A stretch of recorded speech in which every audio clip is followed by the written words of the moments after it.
Okay mga lodi, no, puporma na tayo dito sa ating poste. No, may dati ng ano yan, bakal. No, binuhay lang natin at nagdagdag lang tayo dahil mababa yung bakal na yan. Nagdagdag tayo ng bakal. So 10 mm lang yan at winelding na lang natin yung ating stirrup para medyo mabilis tayo kung wala na tayong panahon na gagawa pa ng bindiran, no, para i-bend yung mga stirrup na yan. So yan ay 1 meter lang ang taas niya hanggang dito, kasi ang purpose natin dito ay just in case na maglagay tayo ng bubungan, para dito ay tubo na lang yung idudugtong natin dyan, no. For the meantime ay baka grills lang muna ang ilagay natin dito, kaya tama lang yung taas na 1 meter. So tiniktikan na natin yan, no? Chiniping na natin dyan sa ilalim, nilinis na, para lagyan na natin to ng ating forma na liso, no. Ito yung paraan ng pagporma. Kung bilog yung poste ay liso lang, no? Bilugin lang natin yung lukutin lang natin yung liso, saka salpak lang natin dyan. So yun na. So kagaya ng mga poste na yan, no. So yan, liso lang din ang pinorma ko dyan. Yan, yung dalawang yan. So liso lang ang pinangporma dyan. So ganito din ang gagawin natin dito, no, para medyo mabilis tayo. So ako lang mag-isang gumagawa dito, no. So bilogin na natin to at isalpak dyan. So mga lodi, no, bago natin to lukutin ay kinantya na natin dyan yung bilog nyan, no. So yung kwadrado paikot kasi nyan ay nasa 45 cm yung paikot nyan. So kung lulukutin natin ay ano na lang ako ng nasa 70, no, 70 cm, kasi yung ano pa rin dyan, yung kanyang balot sa yung concrete covering niya diyan sa may bakal. So initial naguhit ako diyan ng 70 ito. Yan. 70 cm yan sa kabila. So yung itong dulo nito itatapat natin diyan sa may guhit na yan, diyan na lulukotin natin.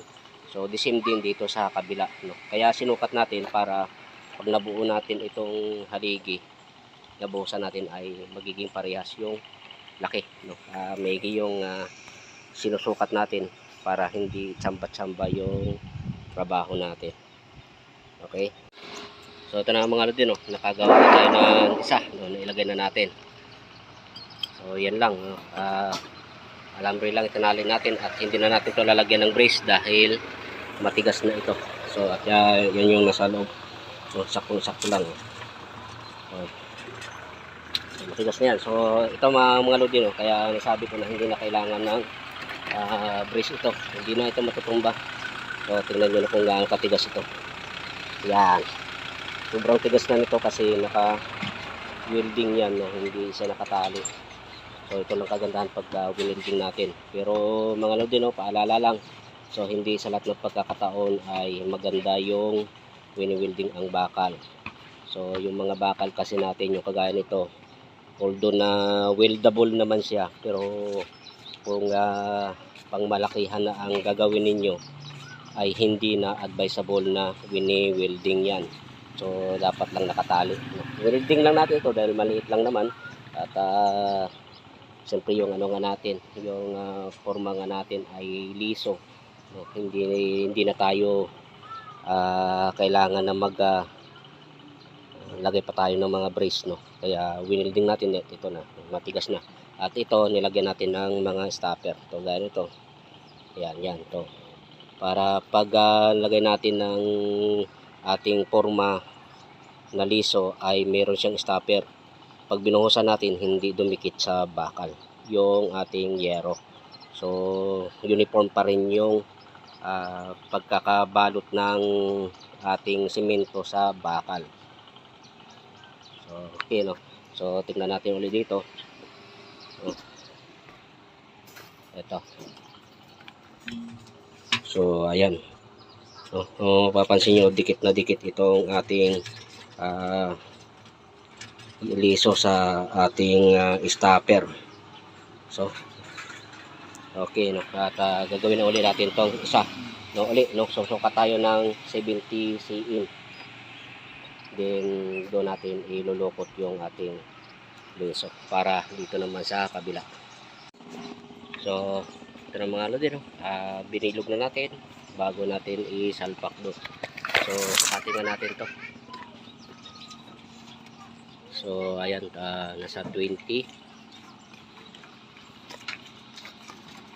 So, ito, 20 din. So, parehas ang laki, no, mga lodi. No, parehas. Then, salpak na natin dito. Then, magkakaroon lang tayo ng maliit na adjustment dito kung halimbawa malaki itong nailagay nating stopper. So, saglit lang naman ikat ng welding yan para magkasya itong ano natin, itong forma. So, salpak na natin, no. Pasensya na kayo, hindi na talaga ano pag-actual ng salpak nito at ako lang mag-isa. So, ayan ang lodi, no, naisalpak na natin at swak na swak din ito, parehas lang doon sa kabila, no. So, ayan. So, ito palang bakal na to sa kabila, magkabila ang bakal yan, no. Angat natin. So, ingat lang kayo at matalim itong liso. So, yan ay nakakabit yan doon sa puno ng poste natin. Yung kabila, yung bakal na yung ganoon din yun. So, purpose niyan mga lodi, maglalagay tayo ng bakal dito hanggang doon. Then, tataniman natin ito ng tinanim na bakal. Then, i-welding. Paikot yan, paikot hanggang doon. Lalagyan din natin ito ng, lalatakan natin ito ng bakal na tinanim. At lalagyan natin ng steel matting para pag binuhusan natin, yung pinaka-topping natin ay hindi umangat, no? Hindi siya aangat dito sa lumang slab, dahil yung slab natin, tingnan nyo naman, madumi na, no? At may mga lumot na ito. So, mahirap na rin ito pakapitin yung semento. So, kaya ang solusyon dyan ay maglagay tayo ng wire mesh o yung steel matting para hindi umangat yung ating slab. Kasi kung hindi natin lalagyan ng steel matting yan, wala ring saysay yung pagtapping natin. Kung aangat yan, tutulo pa rin, no, sa baba. Kaya mga lodi, yan, nakaabang yung bakal na yan para nakaangkla sa mga poste yung bakal natin para matibay, no. At maalis na rin yung ano rito. May vibration kasi ito. Maalis yung vibration niya. Dahil ang paglagay ng bakal dito ay hindi walang extra bar na tinatawag.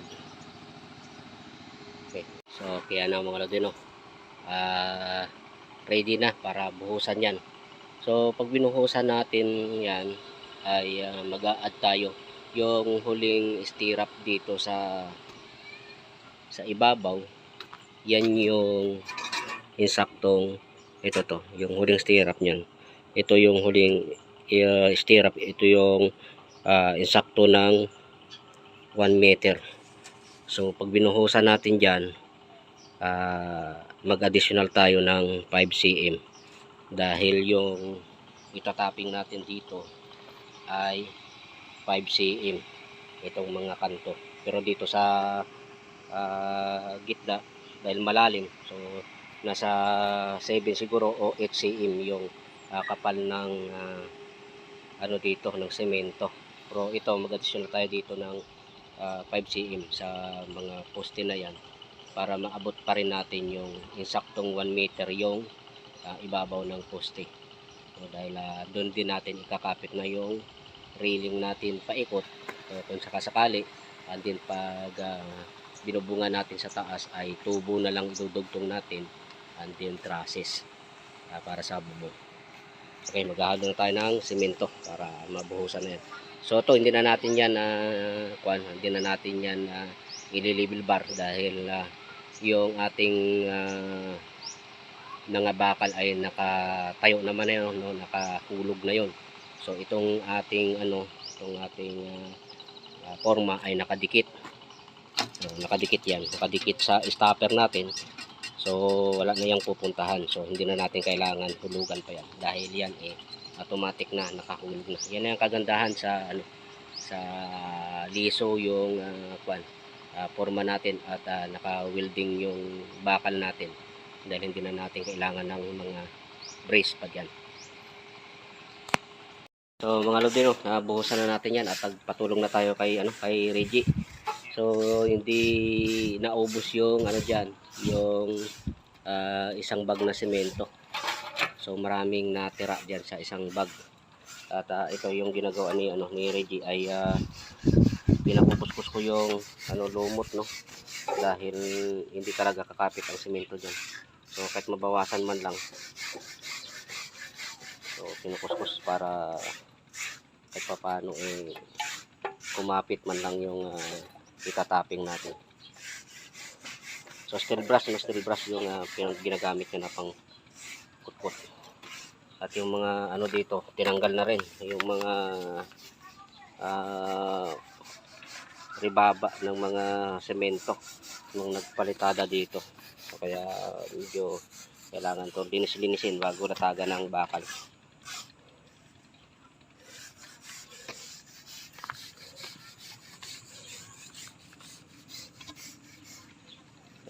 So kagandahan lang nitong itong ganitong forma, no, bilog na bilog. So ayan.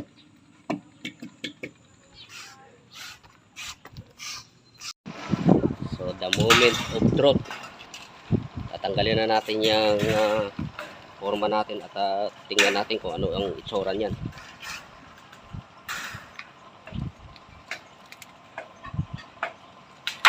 Oh.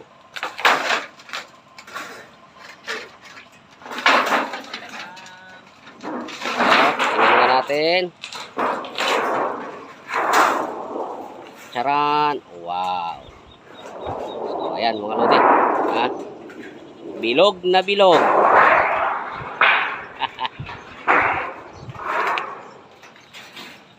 Okay na, buksan pa natin yung isa. So ito lang kagandahan mga lodi, no, pagliso yung natin, yung forma. So hindi na tayo naglagay ng mga brace at bilog na bilog pa.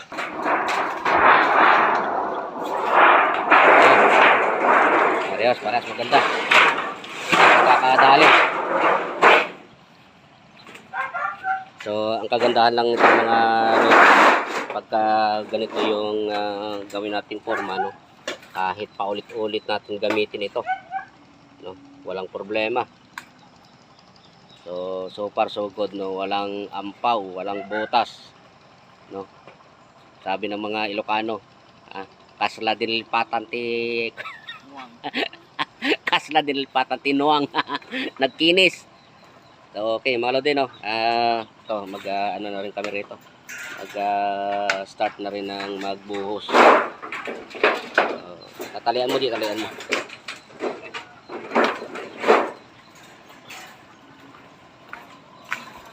So okay mga lodi, no, at ito napakatibay nito, no.